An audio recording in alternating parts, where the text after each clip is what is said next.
हर हर महादेव।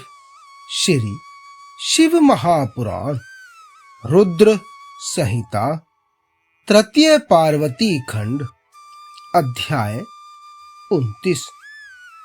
भगवान शिव और पार्वती जी की वार्ता। शिव का पार्वती के अनुरोध को स्वीकार करना।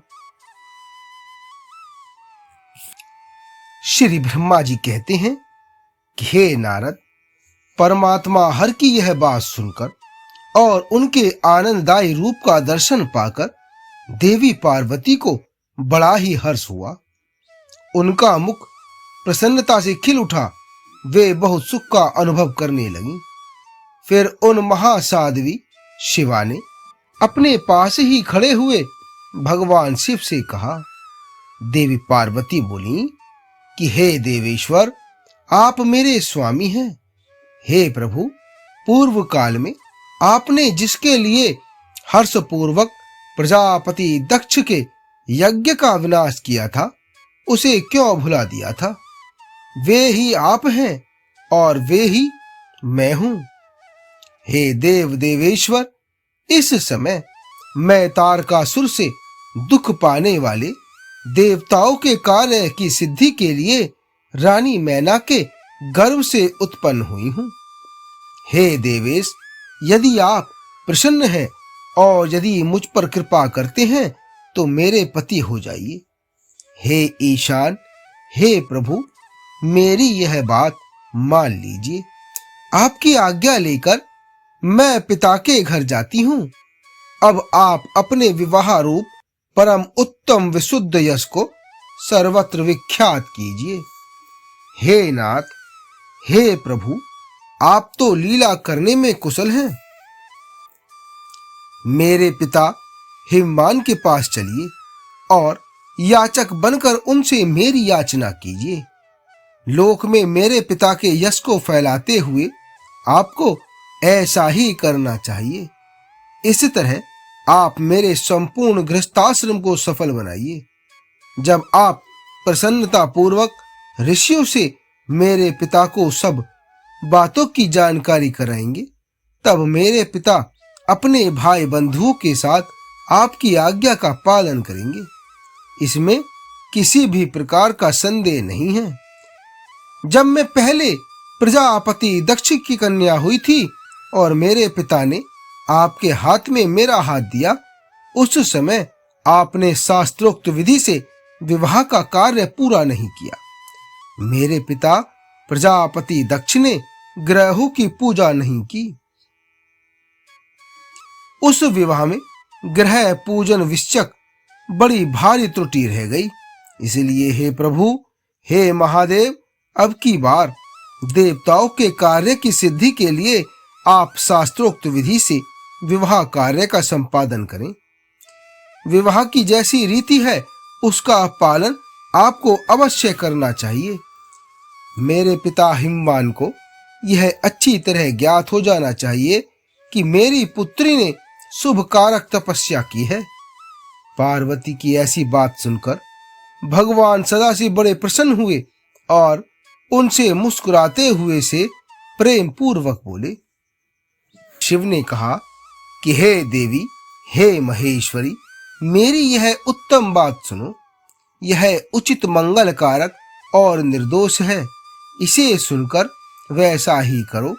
हे वरानने, ब्रह्मा आदि जितने भी प्राणी हैं वे सब अनित्य हैं। हे भामिनी, यह सब जो कुछ दिखाई देता है इसे नश्वर समझो। मैं निर्गुण परमात्मा की गुणों से युक्त हो एक से अनेक हो गया हूं। जो अपने प्रकाश से प्रकाशित होता है वही परमात्मा मैं दूसरे के प्रकाश से प्रकाशित होने वाला हो गया। हे देवी, मैं स्वतंत्र हूं, परंतु तुमने मुझे परतंत्र बना दिया। समस्त कर्मों को करने वाली प्रकृति एवं महामाया तुम ही हो। यह संपूर्ण जगत माया में ही रचा गया है। मुझ सर्वात्मा परमात्मा ने अपनी बुद्धि के द्वारा इसे धारण मात्र कर रखा है। सर्वत्र परमात्म भाव रखने वाले सर्वात्मा पुण्यवानों ने इसे अपने भीतर सींचा है तथा यह तीनों गुणों से आविष्टित है। हे देवी, हे वरवर्णी, कौन मुख्य ग्रह है, कौन से ऋतु समूह हैं अथवा कौन दूसरे दूसरे उपग्रह हैं? इस समय तुमने शिव के लिए क्या कहा है, किस कर्तव्य का विधान किया है? गुण और कार्य के भेद से हम दोनों ने इस जगत में भक्त वत्सलता के कारण भक्तों को सुख देने के हेतु अवतार ग्रहण किया है। तुम ही रजः, तुम ही सत्व, तुम ही तमोमयी त्रिगुणात्मिका सूक्ष्म प्रकृति हो। सदा व्यापार कुशल सगुणा और निर्गुणा भी हो। हे सुमध्य में मैं यहाँ संपूर्ण भूतों का आत्मा, निर्विकार एवं निरीह हूँ। भक्त की इच्छा से मैंने शरीर धारण किया है। हे शैलजे, मैं तुम्हारे पिता हिमालय के पास नहीं जा सकता तथा भिक्षुक होकर किसी तरह तुम्हारी उनसे याचना भी नहीं कर सकता। हे गिरिराज नंदिनी, महान गुणों से अत्यंत गौरवशाली महात्मा पुरुष भी अपने मुख से दे ही दो, यह बात निकालने पर तत्काल लघुता को प्राप्त हो जाता है। हे कल्याणी, ऐसा जानकर हमारे लिए क्या कहती हो? हे भद्रे, तुम्हारी आज्ञा से मुझे सब कुछ करना है, अतः जैसी तुम्हारी इच्छा हो वैसा करो। महादेव जी के ऐसा कहने पर देवी सती साध्वी कमल लोचना महादेवी शिवा ने उन भगवान शंकर को बारंबार भक्ति भाव से प्रणाम करके कहा। देवी पार्वती बोली कि हे नाथ, आप आत्मा हैं और मैं प्रकृति, इस विषय में विचार करने की कोई बात नहीं है। हम दोनों स्वतंत्र और निर्गुण होते हुए भी भक्तों के अधीन होने के कारण सगुण हो जाते हैं। हे शंभो, हे प्रभु, आपको प्रयत्न पूर्वक मेरी प्रार्थना के अनुसार कार्य करना चाहिए। हे शंकर, आप मेरे लिए याचना करें और हिमवान को दाता बनने का सौभाग्य प्रदान करें। हे महेश्वर, मैं सदा आपकी भक्ता हूँ, अतः मुझ पर कृपा कीजिए। हे नाथ, सदा जन्म जन्म में मैं ही आपकी पत्नी होती रही हूँ।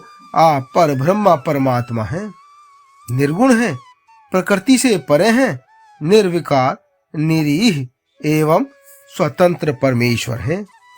भक्तों के उद्धार में संलग्न होकर यहाँ सगुण भी हो जाते हैं, स्वात्मा राम होकर भी लीला विहारी बन जाते हैं, क्योंकि आप नाना प्रकार की लीलाएं करने में कुशल हैं। हे महादेव, हे महेश्वर, मैं सब प्रकार से आपको जानती हूँ। हे सर्वज्ञ, अब बहुत कुछ कहने से क्या लाभ, अब मुझ पर दया कीजिए। हे नाथ, महान अद्भुत लीला करके लोक में अपने सुयश का विस्तार कीजिए, जिसे गा गा कर लोग अनायास ही भवसागर से पार हो जाएं। श्री ब्रह्मा जी कहते हैं कि हे नारद, ऐसा कहकर गिरिजा ने महेश्वर को बारंबार प्रणाम किया और मस्तक झुकाकर हाथ जोड़ वे चुप हो गईं। उनके ऐसा कहने पर महात्मा महेश्वर ने लोक लीला का अनुसरण करने के लिए वैसा करना स्वीकार कर लिया। देवी पार्वती ने जो कुछ कहा था उसी को प्रसन्नता पूर्वक करने के लिए उद्यत होकर वे मुस्कुराने लगे। हर्ष से भरे हुए भगवान शंभु अंतर्ध्यान हो कैलाश को चले गए। उस समय काली के विरह से उनका चित्त उन्हीं की ओर खिंच गया था। कैलाश पर जाकर परमानंद में निमग्न हुए महेश्वर ने अपने नंदी आदि गणों से वह सारा वृतांत कह सुनाया। वे भैरव आदि सभी गण भी वह सब समाचार सुनकर अत्यंत सुखी हो गए और महान उत्सव करने लगे। हे नारद, उस समय वहां महान मंगल होने लगा। सबके दुख नष्ट हो गए तथा रुद्रदेव को भी पूर्ण आनंद प्राप्त हुआ। आगे का अध्याय 30 में। हर हर महादेव।